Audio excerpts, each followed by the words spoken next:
Let's talk about WordPress themes. The theme is what controls the look and feel of your WordPress site. Luckily, there are tens of thousands of themes available on the market, many of them free, many of them not free. You can only have one theme active at a time.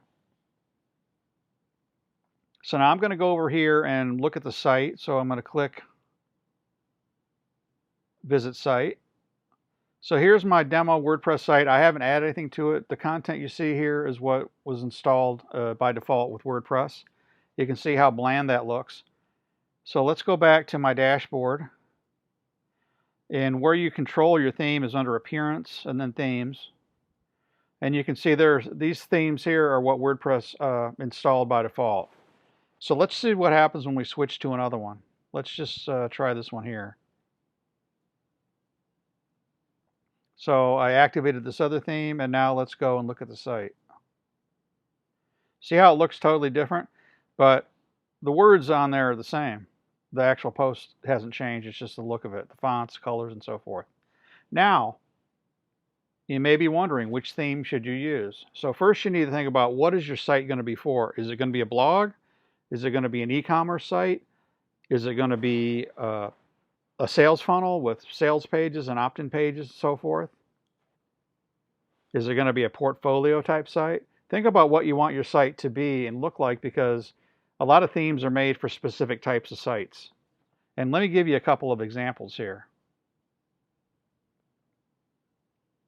So this is the blog for my site. You see it looks like a regular blog. Although this theme is a magazine style theme, it has more features than a typical blog theme does. Up here we've got the nice drop down menus. Over here on most of the page is the blog post itself. And look at, I've got not one but two sidebars. I've got this sidebar in the middle that shows related posts.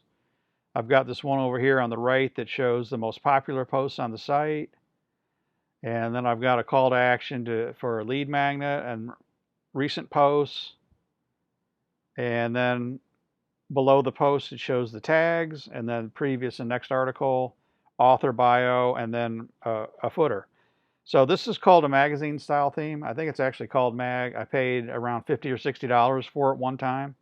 That's something you should know with a paid theme. Usually you're paying just to use it on one website. So if you want to use it on more than one site, you have to either buy multiple copies or you have to get a license that allows more than one site. So that's a traditional blog theme, although it's got more features than a typical theme would have. Let's look at another installation of WordPress. This is on the same site, but a different installation. This is where I put all my sales pages. And notice this doesn't look like WordPress at all. There's no sidebar. There's no menus. But this is WordPress. This is with a theme, actually a plugin called OptimizePress that comes with its own theme. It's made specifically for marketing type pages, sales pages, opt-in pages, thank you pages, webinar pages, membership pages, and so forth. So there you have it, two different installs of WordPress that look totally different. Now, I wouldn't want to put my sales pages on this theme because I wouldn't want all these sidebars and stuff to distract people. And the opposite is also true. I wouldn't want to put my blog on this theme where I don't have any sidebars or menus or anything, because that'd be kind of strange for a blog. So back in the dashboard, back to themes under Appearance. And let's go down here. So now there's a couple of different ways to add a theme. You can upload it, or you can find it in the our theme finder here. Let's go to Add New Theme. And here we can search and just scroll through a bunch of different themes. Let's try this one. We'll just scroll over here, and you can click here and you can read the details of the theme and read some reviews and stuff. Let's just go ahead and install it. In real life, you would put a little bit more time and thought into it than I am here in this video. But I'm just showing you how you would go about installing a theme.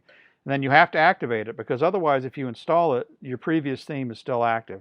So let's see what that did to the site. Let's see what it looks like. Okay. Changed some colors, got rid of the header bar at the top. So we'll go back to the dashboard here and Appearance and Themes. Now the other way of installing a theme is to do this and then upload it. Now this is very common for paid themes. So now when you buy a paid theme, commonly you will buy it from their website and then you'll download it to your hard drive and then you need to upload it to WordPress. So let me show you how you would install one. You click on Add New and then click on Upload Theme. And then here you would choose the file. You have to find the file on your hard drive and go from there, and then it will upload the files and it will tell you that it's installed. And then you need to activate it just like we did before. So now I'm going to go ahead and change back to the original themes so I can make my next video. So that's how themes work in WordPress and how to install them. I'll have more on WordPress in other videos.